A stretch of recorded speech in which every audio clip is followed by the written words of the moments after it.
Okay, I'm going to show you an upper body example of a GTO release, and I'm going to show you it on the biceps. So biceps brachii has two heads, as you know.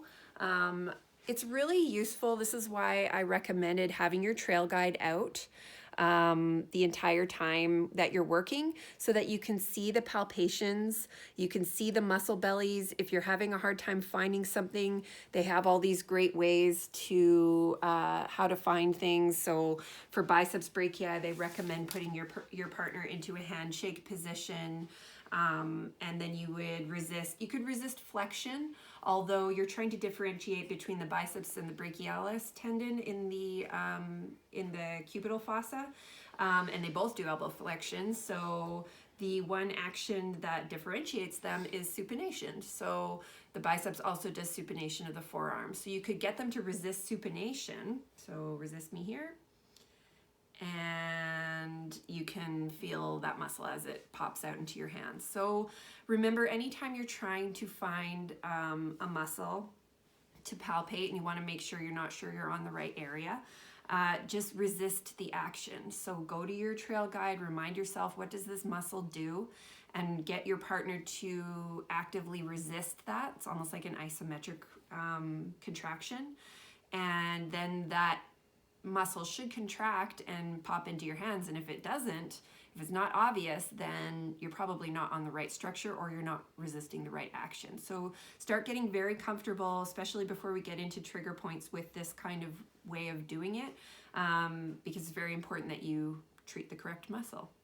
So I'm seated here so that I'm nice and comfortable, and in case I need to hold this Golgi tendon organ technique for longer than a minute.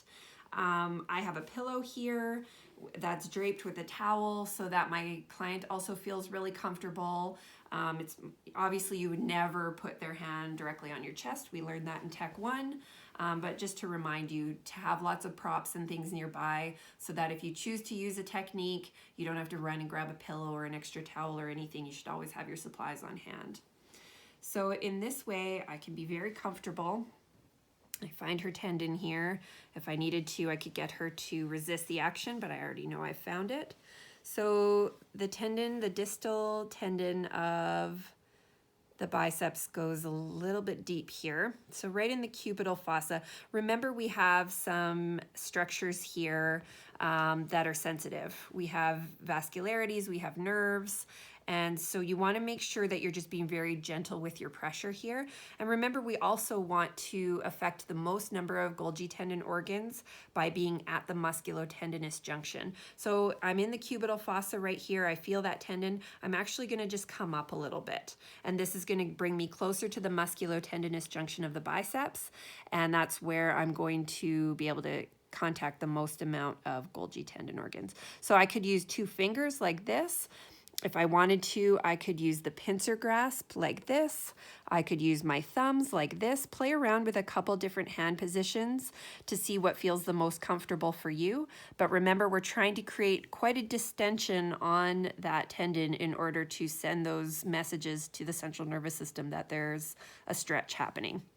So remember, get them to take a nice deep breath in, and always apply everything on an exhale in case it's painful, which it really shouldn't be. You're working on the part of the muscle that isn't injured. So if she somehow had hurt her biceps and I wasn't able to work directly on the belly of the muscle, but I wanted to try to create some reduced muscle spasm and reduced tone to improve her level of pain, then I'm going to warn her that, I'm going to work on this muscle belly that's injured, or on the tendon of the muscle that's injured, but just keep breathing. It shouldn't be painful. Give them the pain scale.